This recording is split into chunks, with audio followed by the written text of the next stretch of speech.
Hey you guys, how are you doing? I hope you're having a good week. Now normally on these Tuesday videos we do a recipe, but today instead I'm going to show you a few of my kitchen essentials. Things that I've got in my own kitchen which if they were to vanish tomorrow I would have to go out and buy again immediately. Now one of the first things that people always ask me about is knives. In the context of a professional kitchen, a chef might have all kinds of different tools for doing various specific jobs. In a home kitchen, honestly, there are two knives that you need. A small knife and a big knife. So here I've got an 8 to 10 centimeter paring knife and 20 to 25 centimeter cook's knife. These are made by Zwilling. They're kind of medium price, good quality. I think the pair of these knives, you can buy the two knives for less than £100. So this is really quite affordable and they're going to last a long time. They're very decent. You don't actually need to spend that much money. You could spend half that money and get something like this, which is a plastic handle. It's made by F.Dick. Victorinox make a very similar product. These knives are used in professional kitchens all over the world every single day, and there's nothing that they can't cut which a more expensive knife can. So this is something that's certainly a step up from those kind of sets of 6 or 8 knives you see in the supermarket in a sort of shrink wrapped pack, which are just basically rubbish. It's decent quality. The steel's not maybe as hard as it is on some more expensive knives, but that actually has an advantage which makes it easier to sharpen.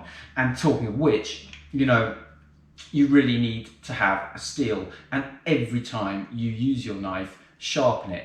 You see butchers doing all these fancy movements and it all looks very complicated, but basically it's a simple matter of holding the steel at an angle and drawing the blade down it gently.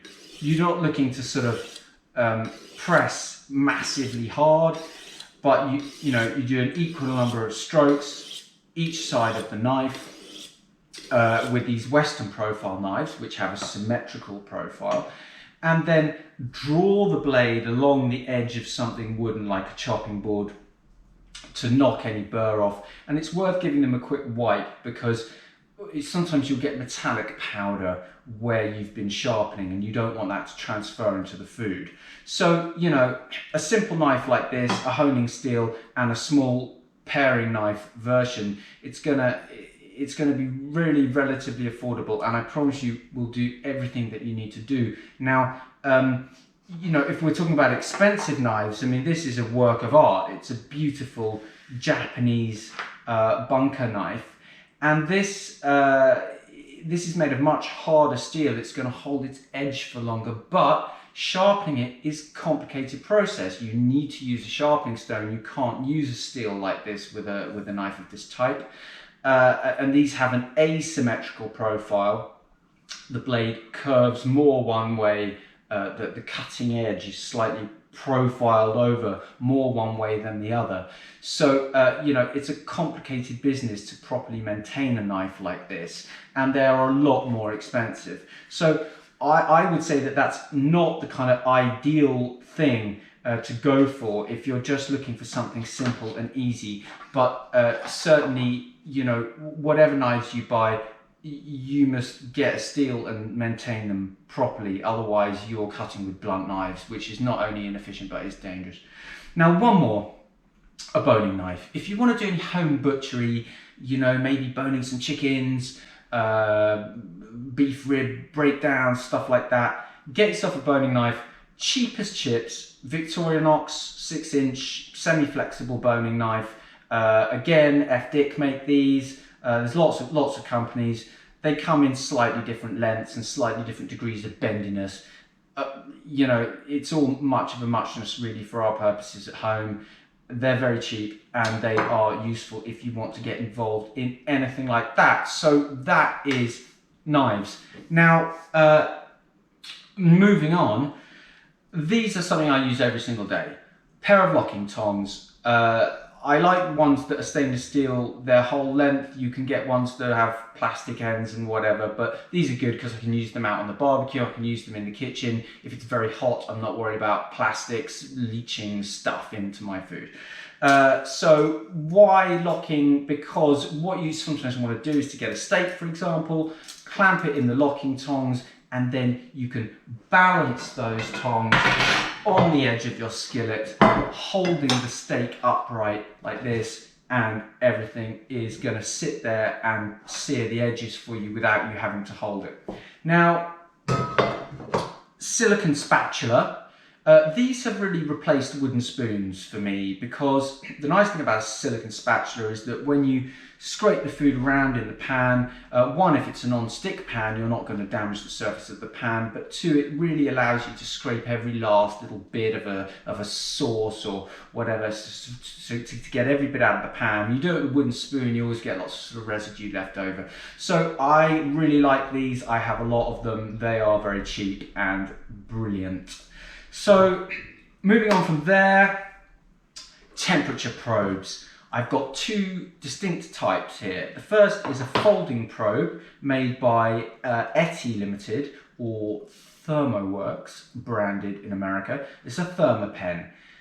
They fold out, they're very, very quick reading and accurate. So the nice thing about that is that, say I've got a thick piece of meat here and I stick my probe in, I can pull the probe slowly out of the meat, and at every position of the tip of the probe I can see what the temperature is on the readout.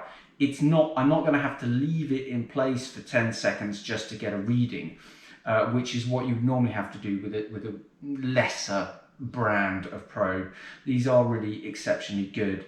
There's a classic version, and then this, the professional one, which it's exactly the same except the readout rotates and it has a backlight. So either the classic or the professional is going to be great, and they come in a range of colours and what have you. Don't leave home without it. Now, this is a completely different thing. Much slower reading. It only takes a reading every 15 seconds or something like that, but it's wireless, and this is so useful because it mates with this base station, and I can put this in a joint of meat and put it in my oven without having wires trailing through the door and interrupting the seal. And it's going to give me warnings when I reach certain temperatures. So I can say, right, I don't want my Intel roast to go higher than 45 degrees centigrade. I can set my alarm for that, and then when I hit that point, my phone's going to start beeping. So very useful. It's made by Meter. The company's called Action, I think. It's a Meter Plus. You know, it's a simple little device which is very useful in the kitchen. Now, if you have never ground your own meat, you are missing out, because the moment you grind meat, it starts drying out and you get that kind of stringy sort of, you know, we all know what it's like when you buy a packet of mince from the supermarket and you unwrap it and it's all like sort of bits of string or something. If you grind your own meat, you will find that this does not happen. You get this wonderful soft texture. You're normally grinding offcuts, so the length of the strands is smaller anyway. This is a stainless steel meat grinder. It's a number 8 size. It's made by a company called Trespade. It's very easy to clean. It comes apart, obviously, and you can put the pieces in the dishwasher. I much prefer the durability of this versus some of the plastic options that you can buy, which are cheaper but less kind of robust. And it's small enough to be useful at home. You know, we don't need one of these. You know, we don't need one of these giant things which sort of sits on the side of a sort of thing like an anvil. You know. Equally, some people find that they have these meat grinders as part of their food processor. Doubtless some of them are good, but normally these kind of attachments to food processor, it's limited by the motor in the processor. This, you know, if it's hard, if you've got a tough piece of meat that you're trying to grind, you can just put a bit more muscle into it and get there, whereas obviously with an electric one you really need it to have a very powerful motor if it's to work effectively. And also, it's slightly my experience with those sort of attachments for food processors that they're a pain to clean. Now, pots and pans. Every kitchen essential. Get a decent set of saucepans. They don't need to be the most expensive French, copper saucepans or anything, but something with lids for sure, and not non-stick. Get stainless steel. Don't get aluminium because of aluminium. Get stainless steel and not non-stick, because what happens with non-stick pans is that as soon as they start flaking off, you have to throw the pan away, and really the investment is wasted. Something like this, I mean, these are made by Creuset, but there are a lot of brands. These things are going to last for decades. There's nothing that can really go wrong with it. The rivets are exceptionally well made, so that's what I'd recommend. You don't need endlessly sort of extensive selection. As with the knives, a big one, a medium one, and a small one maybe are going to be perfect. If you're doing a lot of bone broths and stocks and things like that, you might want to make sure you get a really deep one. So that's saucepans, and now a skillet of some sort. I mean, I've got a couple here. This one's carbon steel, and this one is your typical Lodge cast iron.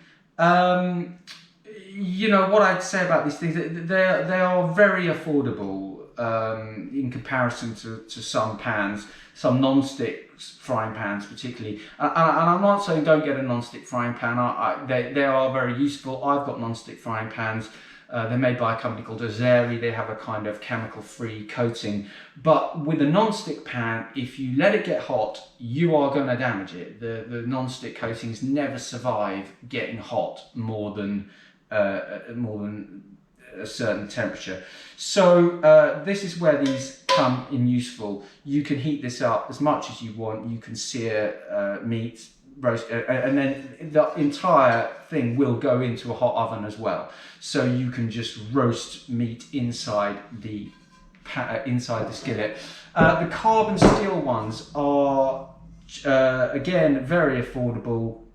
They heat up and cool down much faster, but they are slightly quicker to rust. So just be aware with these kinds of pans, we don't really want to be washing them in water. We just want to be wiping them out when we've used them, and possibly using a little bit of salt and a paper towel to rub any residue off.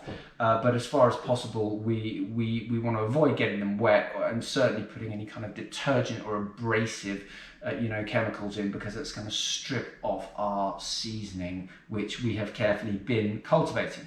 So again, like a good knife, it's a little bit of effort to just maintain them, but it pays you back. These little roasting racks. You will always get a roasting rack with your oven tray that comes with your oven and stuff like this, the grill tray and stuff. But having a few extra of these is a godsend. I use them for storing meat on, to stop the liquid that pulls out of the meat from discoloring the surface. And I use them for resting meat that has cooked. I use them for cooking on as well, both in the oven, and I've even been known to just put a steak straight on top of coals on one of these. They're extremely useful. Again, stainless steel. Get a few of those. Now, food storage, there's a couple of things that I cannot live without.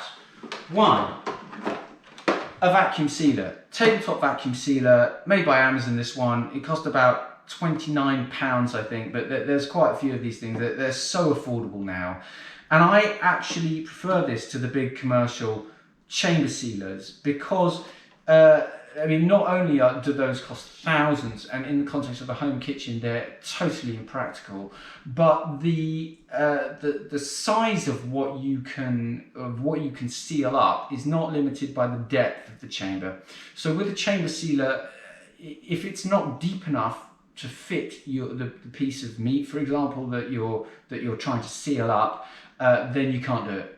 Whereas with this, the bag sits outside this body of the unit, and so you can have quite a thick piece of meat, like a lamb leg and seal it up. Now there are obviously commercial chamber sealers that are very deep and big enough to seal up anything that you'd come across, but they are astronomically expensive. So this, I think, is an absolute godsend. I use it the entire time. It makes it so easy to portion food up and to then defrost it, because the plastic is sealed down over the meat, and when you then put that into a bowl of water and just put it in cold water, it makes a lot of contact with the meat and it draws out the temperature. You know, it's transferring heat very easily, and so you know, this is invaluable.